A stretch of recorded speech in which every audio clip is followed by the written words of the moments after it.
পশ্চিমবঙ্গের মুর্শিদাবাদে বাবরি মসজিদ নির্মাণ ঘিরে দানের নজিরবিহীন জোয়ার দেখা যাচ্ছে।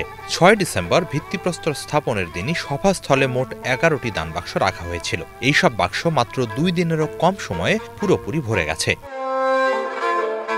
৭ ডিসেম্বর রাতে বিশেষ যন্ত্রের মাধ্যমে দান বাক্সগুলোতে জমা রুপি গণনা শুরু হয়। ৪টি বাক্স এবং একটি বস্তা মিলিয়ে পাওয়া যায় ৩৭,৩৩,০০০ রুপি। শুধু নগদ নয়, অনলাইন দানও বিপুল পরিমাণে আসছে। অনলাইন দান ইতোমধ্যে ৯৩ লাখ রুপি ছাড়িয়ে গেছে বলে জানিয়েছে সংশ্লিষ্ট কর্তৃপক্ষ।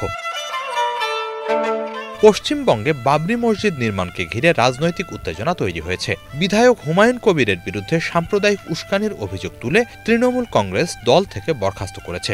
তবু ৬ ডিসেম্বর মুর্শিদাবাদের বেলডাঙ্গায় অনুষ্ঠিত ভিত্তিপ্রস্তর স্থাপন অনুষ্ঠানে ব্যাপক ভিড় লক্ষ্য করা যায়। প্রায় ৪০,০০০ মানুষের জন্য আয়োজন করা হয়েছিল শাহী বিরিয়ানি। এদিন কয়েক লাখ মানুষ বাবরি মসজিদ স্থাপনের এই অনুষ্ঠান দেখার জন্য উপস্থিত হন। অনুষ্ঠানে সৌদি আরব থেকে আমন্ত্রিত মাওলানারাও উপস্থিত ছিলেন। ভিত্তিপ্রস্তর স্থাপনের দিনই মসজিদ চত্বরে রাখা স্টিলের তৈরি ১১টি বড় দান বাক্সে হুমায়ুন কবির সকলকে সাহায্যের আহ্বান জানান। তিনি বলেন, মানুষ মন খুলে দান করছে, আর দানের পরিমাণ কয়েক কোটি রুপিরও বেশি হতে পারে। রেডিফ সহ বিভিন্ন ভারতীয় সংবাদ মাধ্যম জানিয়েছে, ৭ ডিসেম্বর সন্ধ্যা ৭টা থেকে রাত ১২টা পর্যন্ত দান বাক্সের রুপি গণনা করা হয়। বাকি বাক্সগুলোও দ্রুত খোলা হবে। ৩০ জনকে এই কাজের জন্য নিযুক্ত করা হয়েছে। পুরো প্রক্রিয়া স্বচ্ছ রাখার জন্য চলছে সরাসরি সম্প্রচার। হুমায়ুনের ঘনিষ্ঠ মহলের মতে, বাবরি নির্মাণ ঘিরে আসা দানের পরিমাণ প্রত্যাশার চেয়ে অনেক বেশি। এত টাকা নিরাপদে রাখার জন্য আলাদা ঘর তৈরি করতে হবে, যেখানে থাকবে সিসিটিভি এবং অন্যান্য নিরাপত্তা ব্যবস্থা। প্রয়োজনে আরও লোক নিয়োগ করা হতে পারে। ব্যাংকের সঙ্গেও আলোচনা চলছে।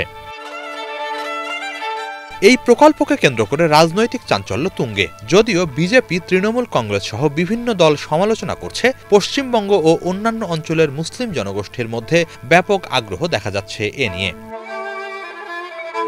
৬ ডিসেম্বর বেলডাঙ্গায় মহা আয়োজনের মাধ্যমে বাবরি মসজিদের ভিত্তিপ্রস্তর স্থাপন করা হয়। এই প্রকল্পের মোট বাজেট ৩০০ কোটি টাকা।